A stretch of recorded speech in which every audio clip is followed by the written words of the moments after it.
जब हम टूरिज्म की बात करते हैं तो कुछ लोगों को लगता है कि एक फैंसी सा शब्द है, समाज के हाई इनकम ग्रुप से और उन्हीं लोगों को रिप्रेजेंट करता है। लेकिन भारत के संदर्भ में देखें तो टूरिज्म का दायरा बहुत बड़ा है, बहुत पुराना है। सदियों से हमारे यहां यात्राएं होती रही है। ये हमारे सांस्कृतिक सामाजिक जीवन का हिस्सा रहा है, और वो भी जब संसाधन नहीं थे, यातायात की व्यवस्था ही नहीं थी, बहुत कठिनाई होती थी, तब भी कष्ट उठाकर लोग यात्राओं पर निकल पड़ते थे। चार धाम यात्रा हो, 12 ज्योतिर्लिंग की यात्रा हो, 51 शक्तिपीठ की यात्रा हो, ऐसी कितनी ही यात्राएं हैं हमारे आस्था के स्थलों को जोड़ती थी। हमारे यहां होने वाली यात्राओं ने देश की एकता को मजबूत करने का भी काम किया है। देश के कितने ही बड़े बड़े शहरों की पूरी अर्थव्यवस्था, उस पूरे जिले की पूरी अर्थव्यवस्था यात्राओं पर ही निर्भर थी। यात्राओं की इस पुरातन परंपरा के बावजूद दुर्भाग्य ये रहा कि इन स्थानों पर समय के अनुकूल सुविधाएं बढ़ाने पर ध्यान नहीं दिया गया।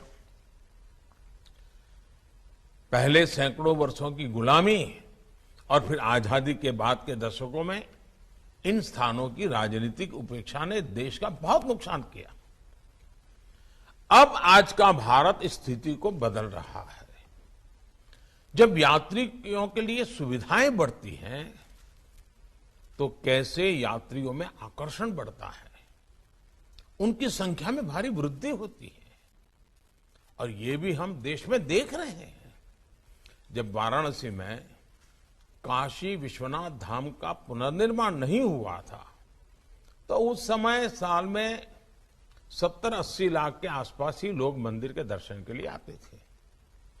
काशी विश्वनाथ धाम का पुनर्निर्माण होने के बाद पिछले साल वाराणसी जाने वाले लोगों की संख्या 7 करोड़ को पार कर गई है। इसी तरह जब केदार घाटी में पुनर्निर्माण का काम नहीं हुआ था तो वहां भी सालाना 4-5 लाख लोग ही दर्शन के लिए आते थे।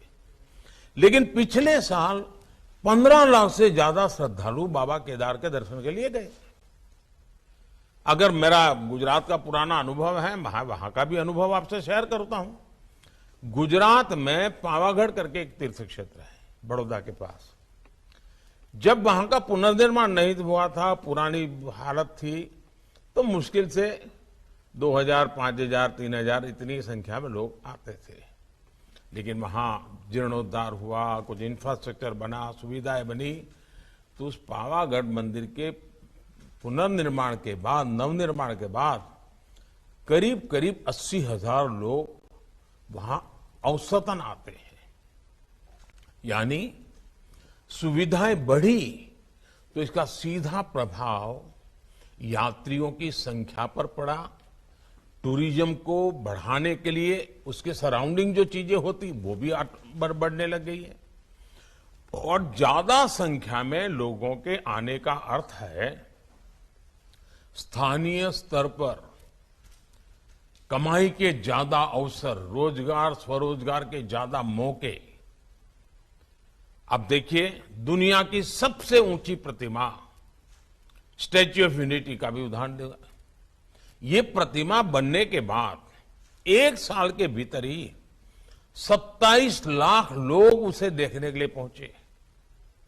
ये दिखाता है कि भारत के विभिन्न स्थलों में अगर सिविल एमेनिटीज बढ़ाई जाए, वहां डिजिटल कनेक्टिविटी अच्छी हो, होटल हॉस्पिटल अच्छे हो, गंदगी का नामो निशान ना हो, बेहतरीन इंफ्रास्ट्रक्चर हो, तो भारत के टूरिज्म सेक्टर में कई गुना वृद्धि हो सकती है।